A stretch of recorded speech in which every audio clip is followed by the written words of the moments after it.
Welcome back, everyone. Today, I'm going to be breaking down my top 15 Vietnam War films of all time. This is the final video in a quadrilogy of videos that I've made so far. So I did my top 15 Civil War films, my top 15 World War I films. I did my top 50 World War II films. That video ended up being an hour and a half long. That's why I didn't do 50 Vietnam War films today. I'm keeping it at 15. Obviously, there's much more than just 15 great Vietnam War films. So if I didn't mention your favorite film today, please let me know down in the comments. And if you guys would like to see a part 2 to this, and you guys would like to see 15 more Vietnam War films, definitely let me know down below and I could provide that list for you guys. If you guys want to see me cover any other wars, Napoleonic Wars, wars in the Middle East, let me know down in the comments. There's plenty of fantastic war films out there. I just decided to cover the 4 major wars that are covered in films. So with that all out of the way, let's get into the top 15 Vietnam War films of all time. At number 15, I have Heaven and Earth. This film came out in 1993. It was directed by Oliver Stone. This is one of the films in his Vietnam War film trilogy. I just happen to think that it's the weakest film. That's why I have it at number 15, but it's still a fantastic film. It stars Tommy Lee Jones, Naigan S. Nagor. Oh, that's going to get me in trouble. It's a Vietnam name.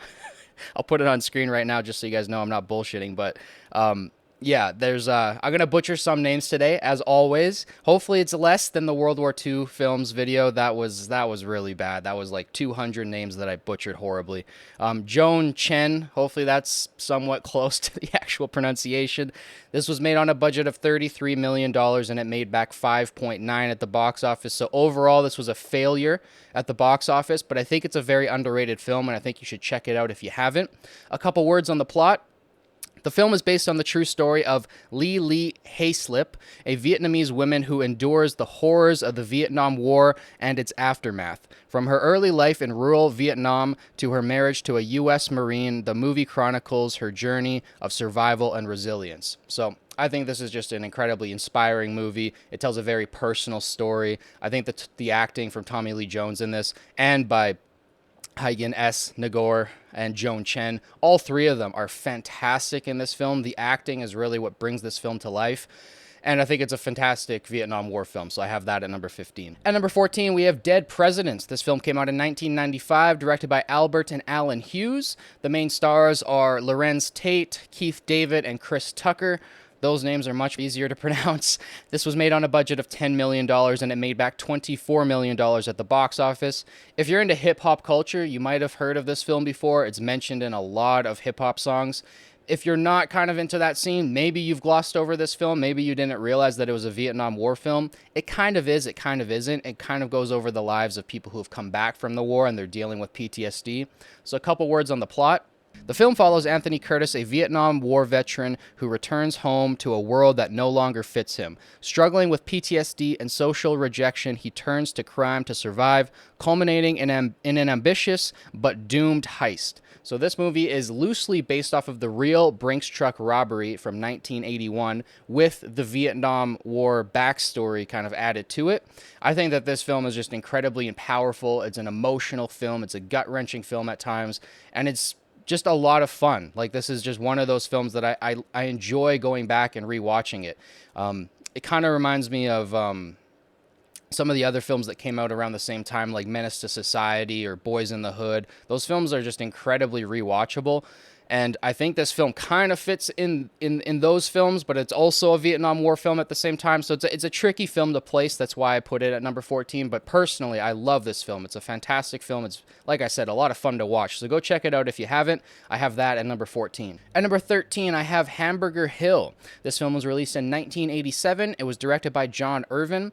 It stars Don Cheadle, Dylan McDermott, and Michael Boatman. It was filmed on a budget of $14 million, and it made back $13.8. So basically made its money back, not quite, but basically. A couple words on the plot. So the film follows the true story of the brutal 10-day battle fought by American soldiers to capture Hill 937, known as Hamburger Hill, during the Vietnam War. The battle highlights the futility and heavy cost of war as the soldiers endure relentless combat. So I think out of all the films on my list today, this might be the most underrated. It's hard to say because all of the films from like 15 to about 11 are kind of underrated. Past that, they're pretty popular films. But this is one film that I think a lot of people overlook unless you were maybe born in that era and you went and saw this in theaters. It's a film that doesn't show up on a lot of streaming services and stuff like that. So if you can go out of your way and find Hamburger Hill, I think it's one of the best Vietnam War films of all time. It has some of my favorite action sequences from any Vietnam War film. And I just think it's tremendously underrated. So please go check out Hamburger Hill if you haven't. I have that at number 13. At number 12, I have The Killing Fields. This film came out in 1984. It was directed by Roland Joffé, starring Sam Waterston, Hagen S. Nagore, and John Malkovich. So this was actually Nagore's first acting role. He had no acting experience prior to this film and still somehow managed to take home an Academy Award. So that just speaks to the level of acting in this film. I think he's also phenomenal in the aforementioned Heaven and Earth, but this film I think is just slightly better. It was made on a budget of $14.4 million. It grossed $34.7 million at the box office. A couple words on the plot. The film follows the harrowing experiences of New York Times journalist Sidney Scanberger and his Cambodian colleague Dith Pran as they navigate the horrors of the Khmer Rouge regime during and after the Vietnam War. The story focuses on Pran's survival in the Cambodian killing fields while Scanberg tries to find him. So Nagore himself was a survivor of this Khmer Rouge regime, so that kind of gives to the authenticity and the rawness of the role that he portrays, and it's just one of those films that's just, I know I say this a lot for these war films, but a lot of them have very emotional stories, and they have very impactful acting, and this is a prime example of that. This is another film that I don't see on a lot of streaming services, and I don't hear talked about enough. It's a fantastic film. It's an incredibly moving film. Obviously, I just said that Nagore won the Best Supporting Actor for this role, but this film also took home Best Cinematography and Best Film Editing, so 3 Oscars in total. It was highly regarded when it came out. I also highly recommend reading the book, The Killing Fields. It's fantastic. You should dive more into the history of the Cambodian killing fields if you haven't. It's just an absolutely horrific moment in history, but I think we should all read about it and should all at least know a little bit something about it. So if you haven't read about the Killing Fields, if you have no idea what they're about, maybe you can start here with this fantastic film. So I have The Killing Fields at number 12. At number 11, I have Casualties of War. This film came out in 1989. It was directed by Brian De Palma. It stars Michael J. Fox, Sean Penn, and John C. Reilly. So for a Vietnam War film, you wouldn't expect Michael J. Fox and John C. Reilly to be in a Vietnam War film, but here they are. The budget was $22.5 million, and it grossed $18.7 at the box office, so overall a failure. Unfortunately, a couple words on the plot. The film is based on the true story of a disturbing incident during the Vietnam War where a squad of American soldiers kidnaps and assaults a Vietnamese girl. Michael J. Fox plays a soldier who struggles with his conscience and ultimately seeks justice for the crime. So, Michael J. Fox, as I just kind of alluded to, was very popular for his roles in the Back to the Future movies at this time. And for him to take on this role was really a change of pace. And for me, it really shows the diversity in his acting ability. Some people thought it was kind of a miscall for him to take this film. They thought that maybe he should stick to that kind of goody two-shoes role that he was filling pretty well, but this film is fantastic. If you want a film that goes into kind of the more darker aspects of the Vietnam War and touches on the darker sides of humanity, I highly recommend this film. Sean Penn and John C. Reilly are both fantastic in it as well. The film is based on the actual event covered in a New Yorker article by Daniel Lang, so it's based on a true story as well.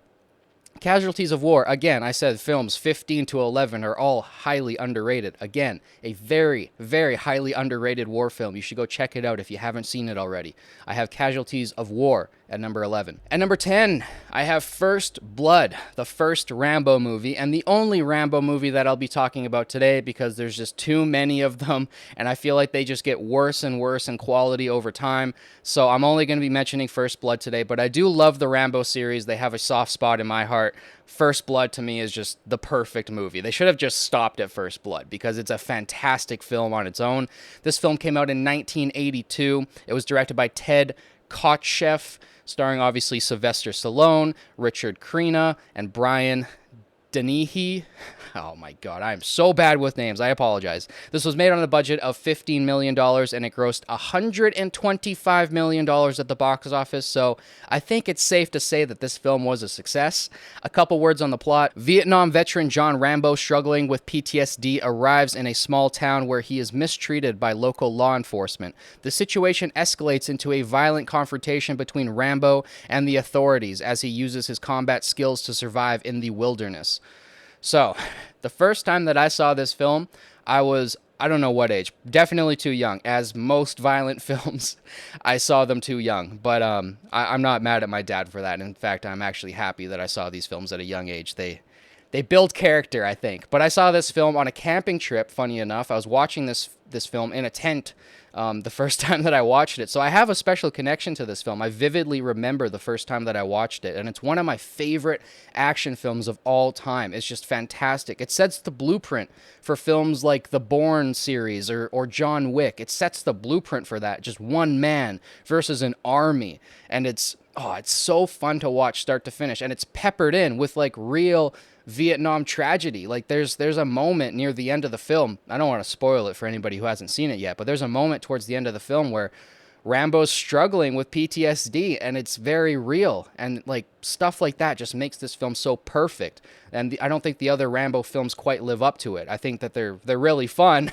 especially the newer ones. They're really, really violent, but there's something about the original First Blood that's actually, to me, it's just like a perfect movie. So I have First Blood at number 10. At number 9, I have Tigerland. This film came out in 2000, my birth year. It was directed by Joel Schumacher, starring Colin Farrell, Matthew Davis, and Clifton Collins Jr. It was made on a budget of $10 million, but it only grossed $148,000 at the box office, so an absolute failure. This film got no recognition when it came out. However, if there's one film...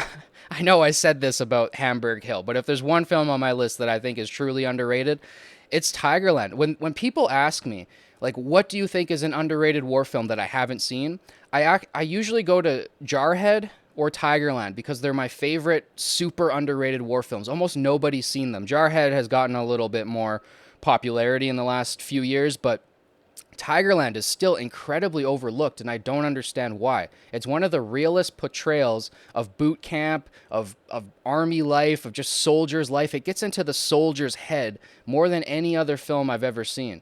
And it's gruesome, and it's raw, and it's very raw at times. You could tell that this was made on a budget of $10 million at points in the film. It's not a slug to get through, I don't think, but you can tell that it's a very raw and down-to-earth film. There's scenes that are just very shocking.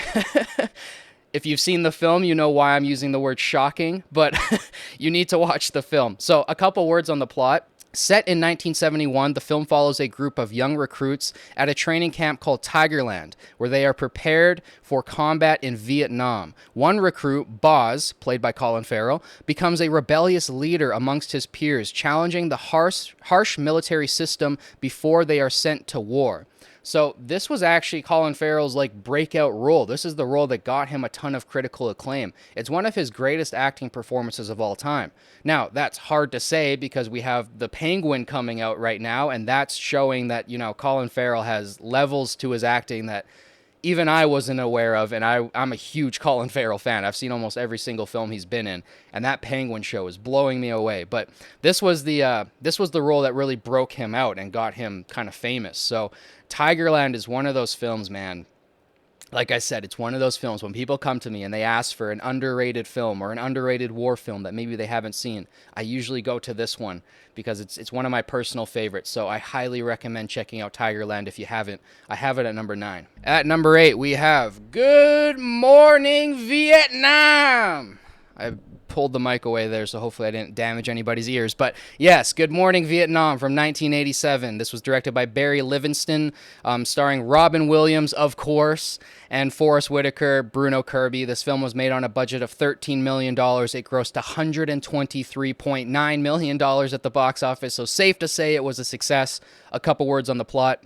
The film is a comedic take on the Vietnam War centered around Adrian Cronauer, a radio DJ for the Armed Forces radio service. Cronauer Cronauer's irreverent humor and unconventional style win over the troops and put him at odds with the military higher-ups. So, it's hard to make a comedy film about war, especially the Vietnam War, such a dark and just fruitless war, but somehow Robin Williams pulls it off. And if there's one guy that could pull this off, it's Robin Williams. And actually, most of the dialogue in this film was completely improvised by Robin Williams. So if you love Robin Williams, I've just said his name like 15 times. If you love this man, you should go watch this film. I think it's one of his greatest performances of all time.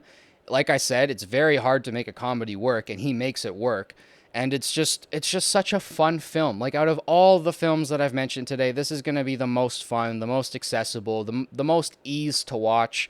Like, I love Good Morning Vietnam. It's one of those films I go back to once I've seen, Tigerland and some of these darker Vietnam War films, and I need to wash my palate a little bit. I'll throw on Good Morning Vietnam and have a couple chuckles. I love Robin Williams.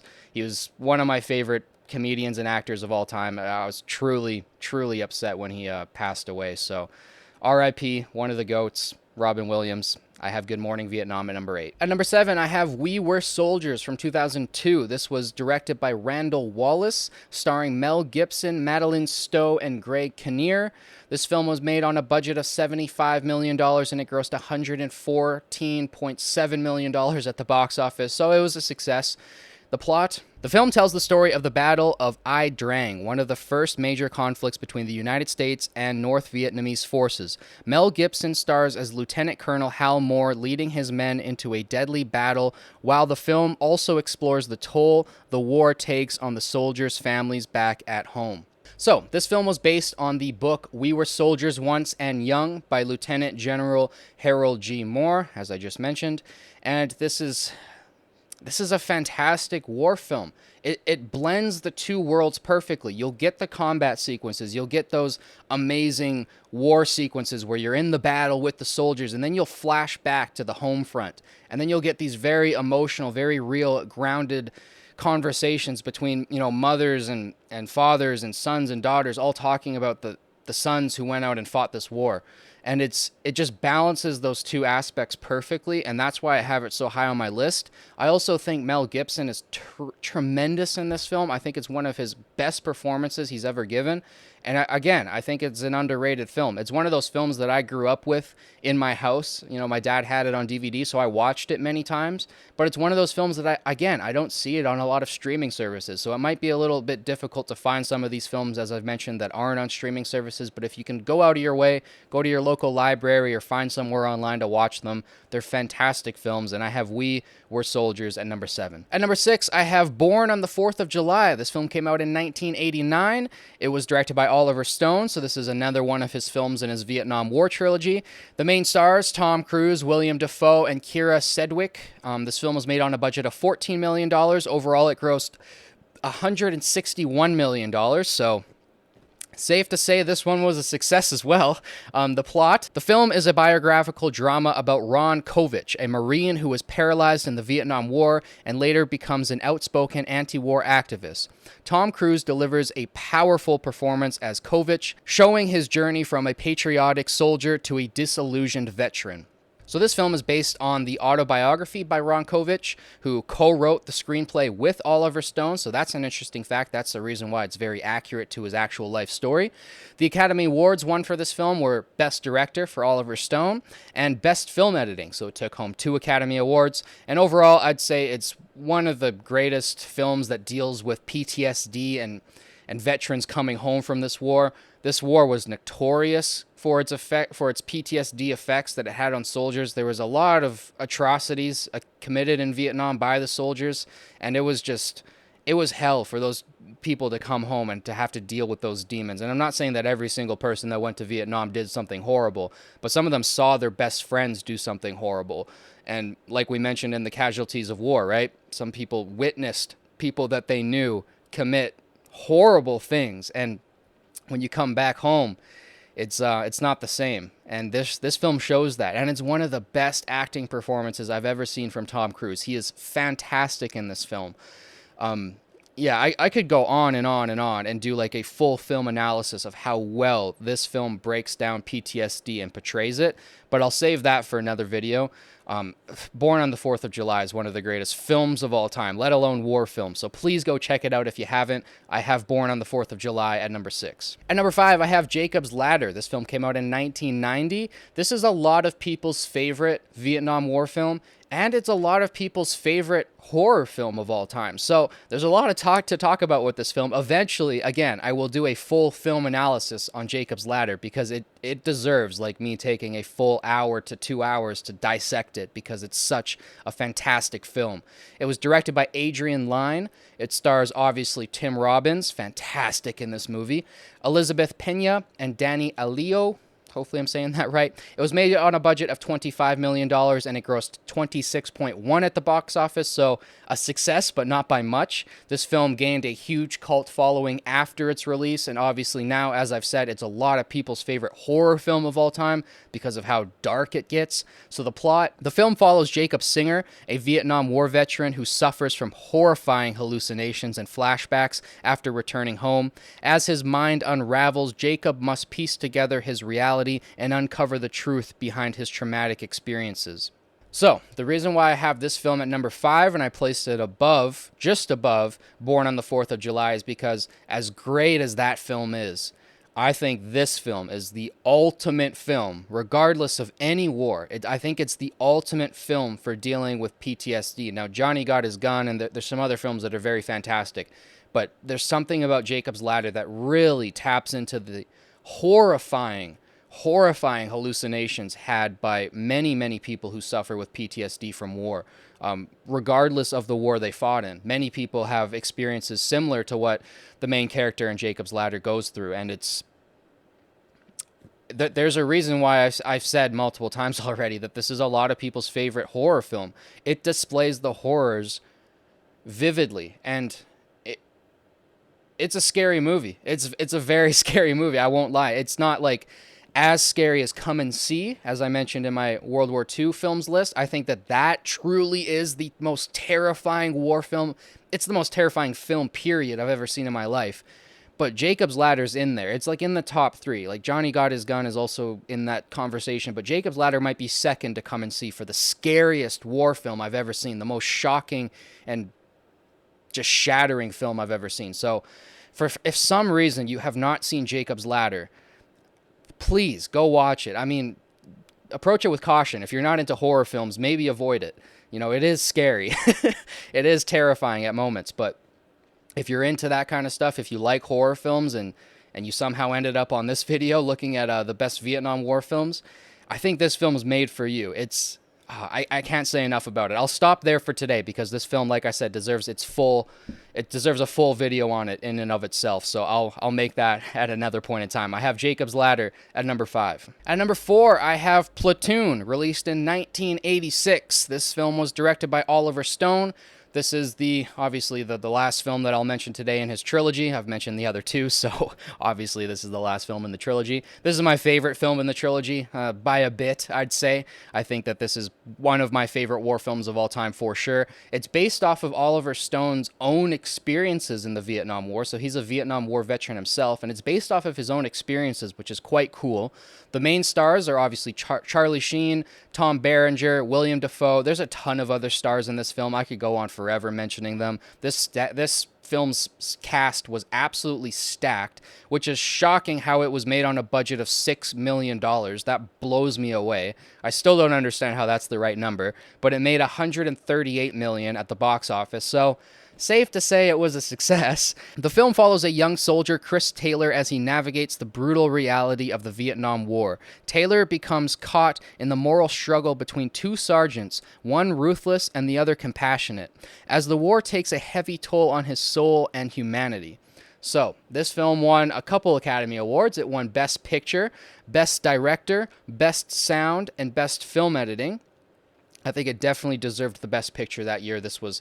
It's such a fantastic film. If for some reason you clicked on a top 15 Vietnam War video or Vietnam War films video and you haven't seen Platoon or you haven't seen the 3 films I'll mention after this, they are They are the most essential. There's a reason why they're at the top of my list. Platoon is, I think every single person should watch this film at some point in their life. There's so much to love about it. Whether you're talking about the amazing cinematography, there's that iconic shot where, the one sergeant goes down. I don't want to spoil the film, but it's an iconic shot. And I used it for the thumbnail of this video. There's, like I said, amazing cinematography, amazing direction. The acting on every level is brilliant, whether it's William Dafoe, whether it's Tom Berenger, the way they play off of each other, Charlie Sheen playing like one of the greatest protagonists, I think, ever. This might seem like I'm knocking his acting ability, but he has this kind of like blank slate kind of role to him where he feels like an everyman. It feels like you can see yourself in Charlie Sheen's character. So I love this film. It's absolutely fantastic. If you haven't seen Platoon, what are you doing? Go watch Platoon. I have it at number 4. At number 3, I have Full Metal Jacket. This film was released in 1987, directed by, obviously, Stanley Kubrick, the GOAT. The main stars are Matthew Modine, R. Lee Emery, and Vincent D'Onofrio. Hopefully I'm saying that right. The budget, $30 million. The box office, $120 million. So overall a success. The plot, the film is divided into 2 parts following a group of Marine recruits through basic training under the harsh command of Gunnery Sergeant Hartman, and later depicting their experiences in Vietnam. The story focuses on the dehumanizing effects of war and military life, with particular emphasis on the psychological impact on the soldiers. So, Full Metal Jacket, it's a lot of people's favorite Vietnam War film of all time. There's so many things to love about it, whether it's the boot camp scenes with R. Lee Emery improvising most of that dialogue and making it so iconic. All of the insults he throws at the recruits are just, they're stuck in my head. I can't even repeat them right now because I'll get my video banned, but a fantastic scene top to bottom. The way it displays, like I said in the description there, the dehumanizing effects of not just the war, but military life. Fantastic. I love the way it blends both of those. It shows how the boot camp itself strips away the humanity of the soldier, and then they're thrown out into a war that strips away whatever's left of their humanity. It's fantastic. I could easily do a film analysis video on Full Metal Jacket. Out of all the films I'll mention today, this is my most rewatched film. I have so much fun watching this film, whether it's, like I said, the comedic bits at the beginning, or the comedic bits at the very end where they're chanting the Mickey Mouse song as they're leaving the horrors of war, and all the bits in the middle, whether it's, I don't want to spoil it for anybody who hasn't seen it, but there's bits in the middle there that get very dark, and they're just fantastic. The way this film blends so many aspects of war together, it's so special. Like, I'm so happy Stanley Kubrick made this film. There's at times where it was thought that it maybe wouldn't get made, but I'm so happy it got made. It's one of my favorite war films of all time. I have Full Metal Jacket at number 3. At number 2, I have The Deer Hunter from 1978. The last 2 films on my list, number 1 and number 2, are the only films made in the 70s because the Vietnam War ended in the mid-70s. So these films were made very close to the Vietnam War, and that might be a reason why they're in my top 2. All the other films I mentioned today were made in either the 80s or the 90s. The Deer Hunter, though, directed by Michael Cimino, I hope I'm saying that right. Main stars, Robert De Niro, Christopher Walken, Meryl Streep. The list goes on and on and on. This film is stacked top to bottom. It was made on a budget of $15 million, and it grossed $49 million at the box office. The plot, the film follows 3 friends from a small town in Pennsylvania, Michael, Nick, and Steven, who are sent to fight in Vietnam. The story explores their lives before, during, and after the war, focusing on the emotional and psychological toll the conflict has had on them, especially their traumatic experiences as prisoners of war. So, this film won Best Picture, Best Director, Best Supporting Actor for Christopher Walken, Best Film Editing, and Best Sound, and it probably could have taken home a lot more Oscars. This is one of the greatest films of all time. It's an absolute 10 out of 10 masterpiece for me. Again, it showcases the brutalities of war, PTSD, all of that. It really shows the dark aspects of war. And to give you guys a little bit of backstory on how I watched this film. Again, I watched it way too young, like way too young. But I remember watching this film at my grandma's house. So my grandma has her house, and then she has this little cabin outside. It's very small. It's like I don't know, like the size of most people's bathrooms. It's tiny. It's a very small cabin. You could just fit a bed in there and a TV. But it's this cabin that my grandpa used to sleep out there in the summers because he's an outdoorsman. He likes to be outside with nature. So anyways, my grandma has a huge property. And I would go out in this cabin in the summers and just bring a bunch of movies from the library out there and sit out there and watch films, and just as the sun's going down from this huge window that's in there, I just have amazing experiences watching films in there. And one of the films that I watched in that cabin was The Deer Hunter. And I remember vividly putting this film on, realizing the runtime that I was in for a long movie. And I've always liked long movies because it means I could stay up later, right? So I've always liked long movies. But I threw this movie on, and the first half of it is just kind of this wedding scene, and it takes forever for them to get into the war stuff. So we're going through this wedding scene, and I'm kind of barely paying attention. I'm kind of setting up my army men, and I'm still playing with army men at this time. That's how you know I watched this film way too young.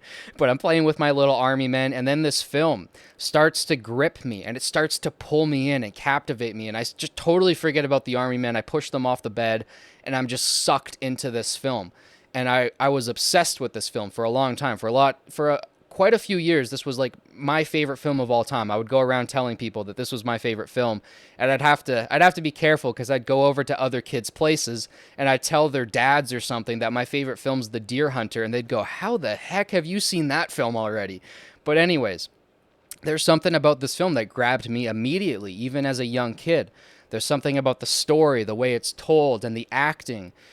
Everything about this film just blends perfectly together, and that's the reason why I said that it could have won a lot more Oscars. I think it's a perfect film.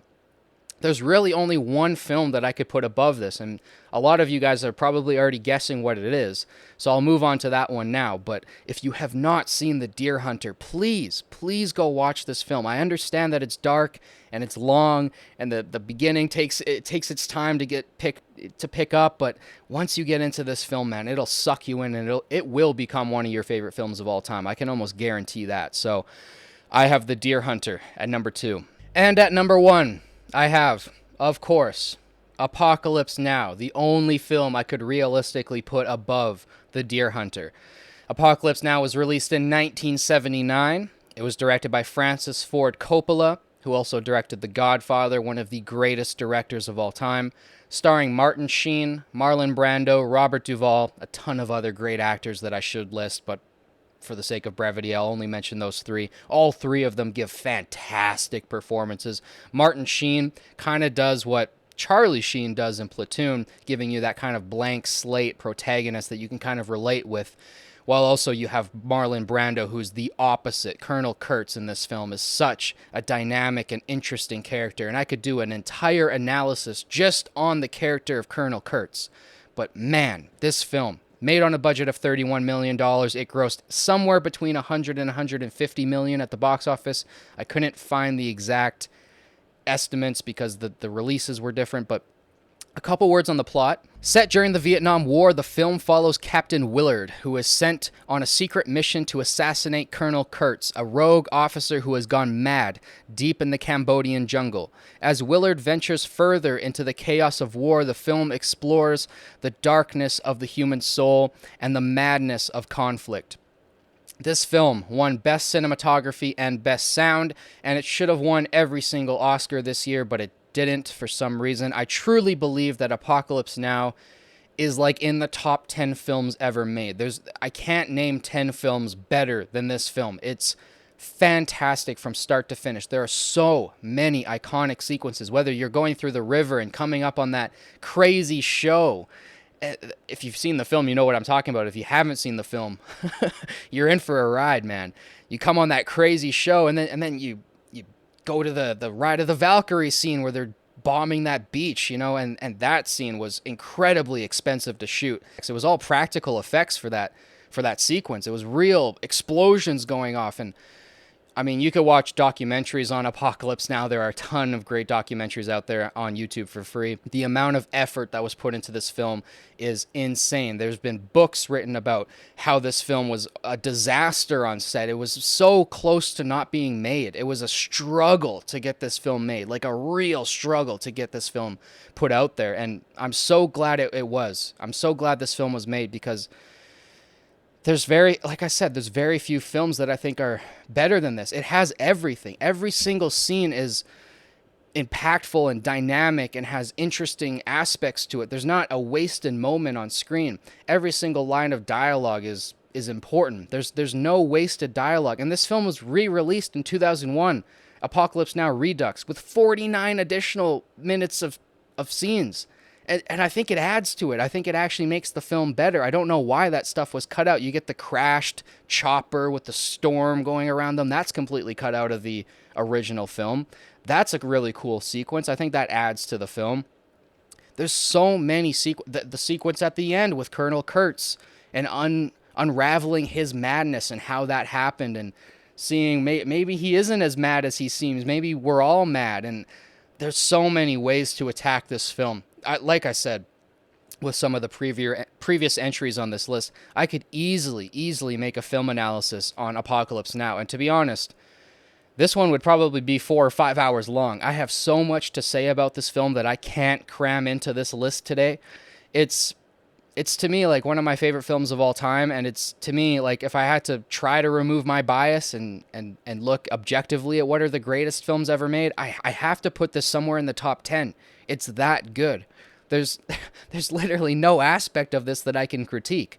It's, oh man, I have such a deep love for Apocalypse Now. I hope that's coming through here, and I hope that motivates you guys to go watch it if you haven't seen it for some reason. I understand that it's long, and if you watch the Redux version, it's almost 4 hours long, but it's so worth it. It's so worth it. It's one of the best film experiences I've ever had in my life. I don't quite have the relationship with it that I do with Deer Hunter, where I remember specifically where I was when I first watched Apocalypse Now, but maybe that speaks to how much I was sucked into it. From the first second of the film, the first second, like the first scene, the first second, I was sucked in. It wasn't like Deer Hunter where I gradually got interested. I was sucked in from the beginning and right through to the end. It was like that. It was like the 2 hours just flashed by. Man, I don't know how much more I can jerk this film off, really. It's, to me, it's such a special film. I think it's, out of all the films that I've mentioned at my like number one spots, besides The Human Condition for my World War II film lists, this is probably my favorite film that I've mentioned on all of my war films lists so far. You know, I think only The Human Condition I can put above Apocalypse Now. And if you've seen my World War II films list video, you know why I have The Human Condition so high and why I regard that film as probably the best film ever made. But Apocalypse Now is right up there, man. It's, whew. Let me know down in the comments your guys' thoughts about this film and all the other films that I've mentioned today. If you guys have any personal relationships with those films, if you guys can tell a story kind of like I did with my Deer Hunter story there of how I was watching it in a cabin way too young. If you guys have any stories like that, let me know down in the comments. I love hearing stuff like that from you guys. Let me know which films I missed today. I know there was lots. There's so many fantastic Vietnam War films out there. I could not cover them all today, so maybe I'll make a part 2 for this list. If you guys want that, let me know down below. Don't forget to like, subscribe, share with your friends, all that jazz. It helps boost this channel and the algorithm. Thank you guys so much for watching. As always, it means the world to me. I'll catch you guys in the next one. Peace.